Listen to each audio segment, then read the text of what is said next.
Osmotic pressure is another colligative property that only depends on the amount of substance that is present.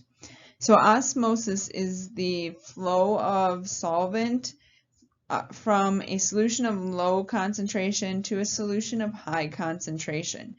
And in order to do this, there is a barrier that separates the two solutions.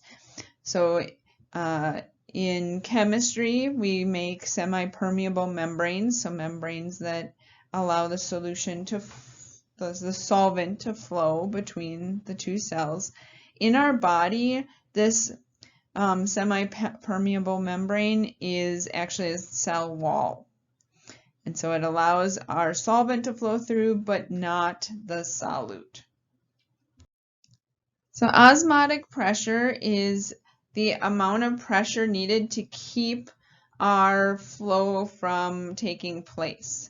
This is represented by pi and is directly proportional to the molarity of the solute particles in our solution.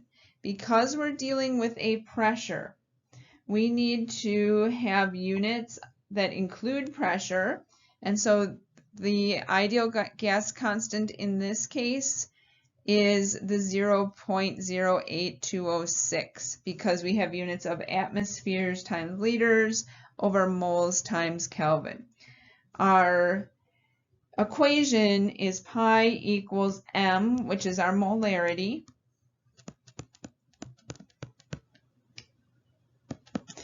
r, which is our ideal gas constant,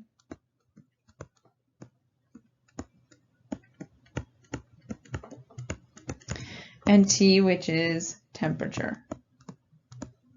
And this temperature does need to be in Kelvin because the units of R are also in Kelvin.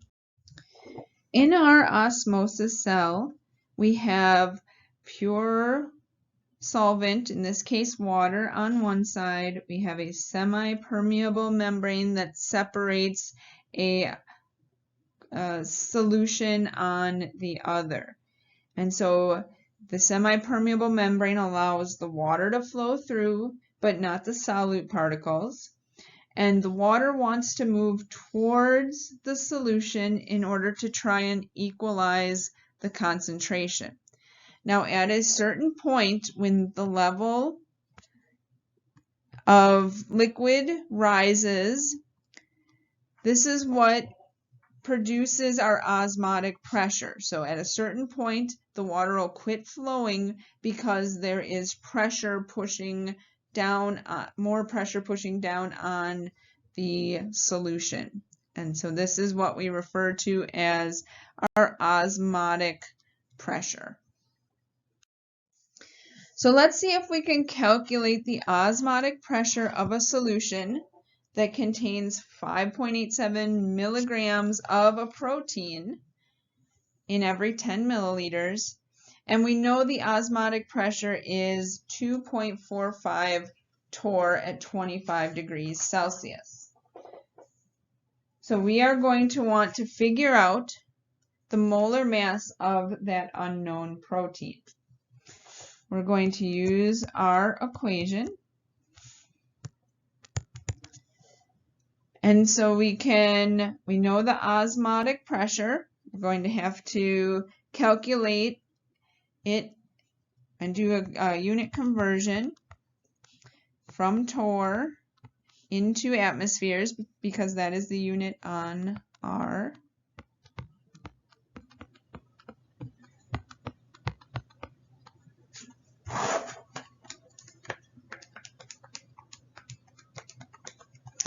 and so we get 0.00322 atmospheres is our osmotic pressure.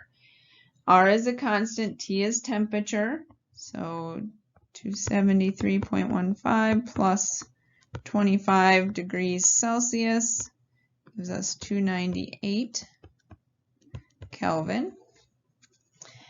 And so now we can solve for our molarity. So molarity is equal to our osmotic pressure over RT.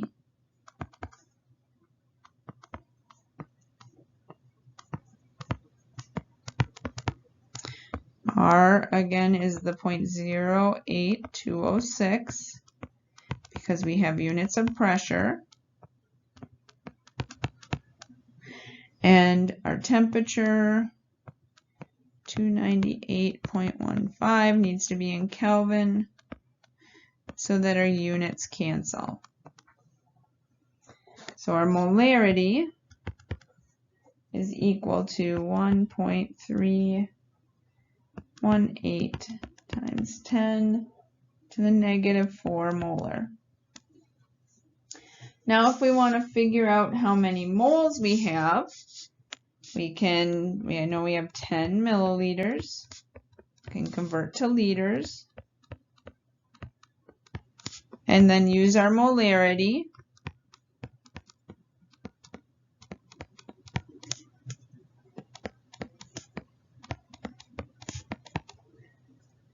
To calculate our moles.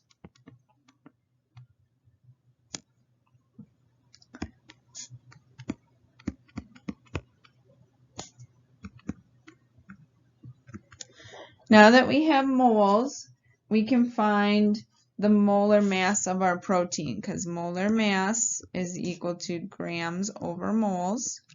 We know that we have 5.87 milligrams, which is 5.87 times 10 to the minus 3 grams. Milli is 1,000 times smaller. We know the moles. So we just calculated it from our molarity. And we can figure out that our molar mass is about 4,450 grams per mole. Now this seems very large, but we're talking about an unknown protein. Proteins tend to have hundreds of amino acids, and so this is a pretty reasonable answer for a protein. Here's a practice for you. See if you can calculate the osmotic pressure of a solution that has 1.5 grams of ethylene glycol, which is antifreeze, in 50 milliliters of solution. Pause the video to determine your answer.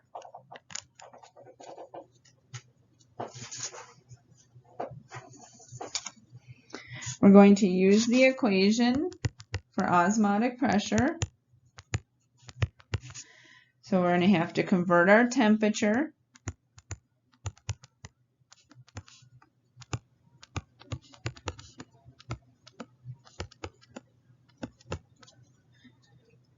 we're going to have to find our molarity. So we know we have 1.5 grams of ethylene glycol. Well, the molar mass is 62.07 grams in 1 mole.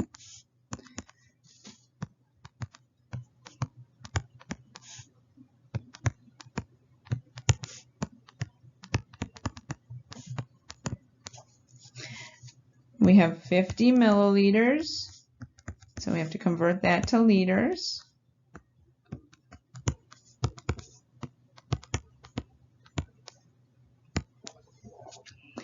And then we can find our molarity.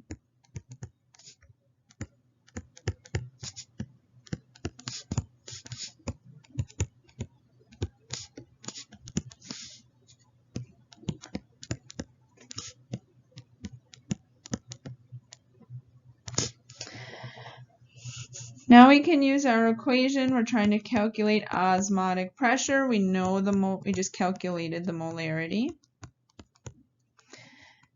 R is the constant. And our temperature, 298 Kelvin.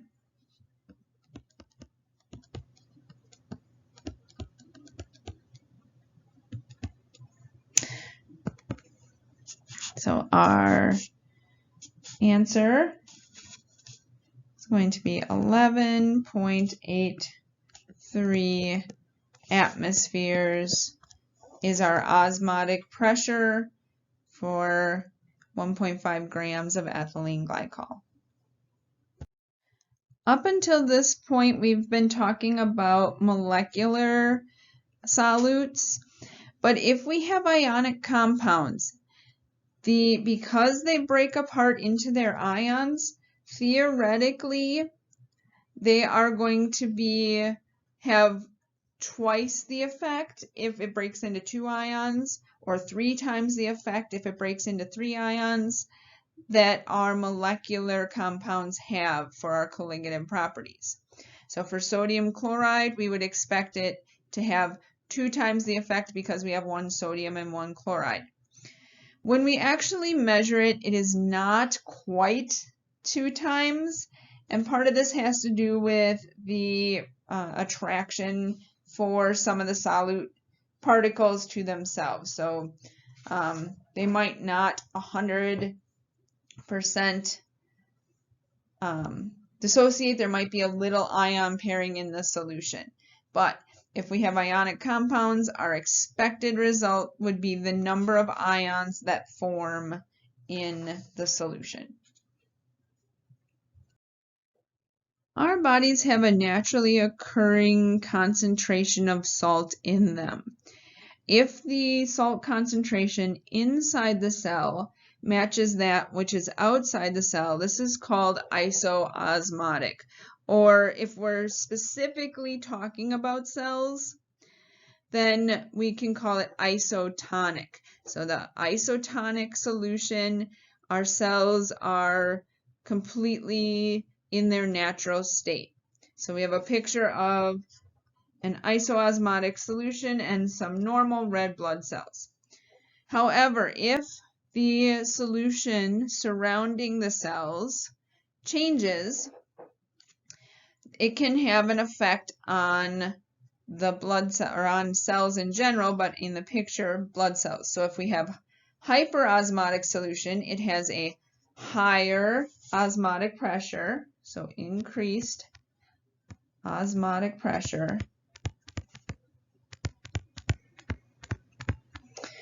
Then the solution inside the cell, and as a result, there's a net flow of water out of the cell, causing it to shrivel. So the water is flowing out.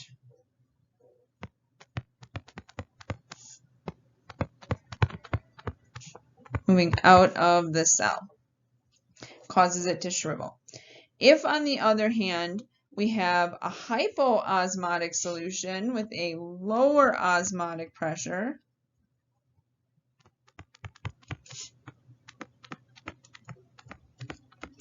then water from outside the cell tries to flow in.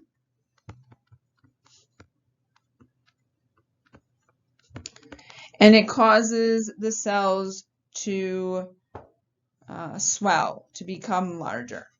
So it is a very important thing to consider when we're looking at cell cultures or dealing with medications, to make sure that they have the same osmotic pressure as the naturally occurring body.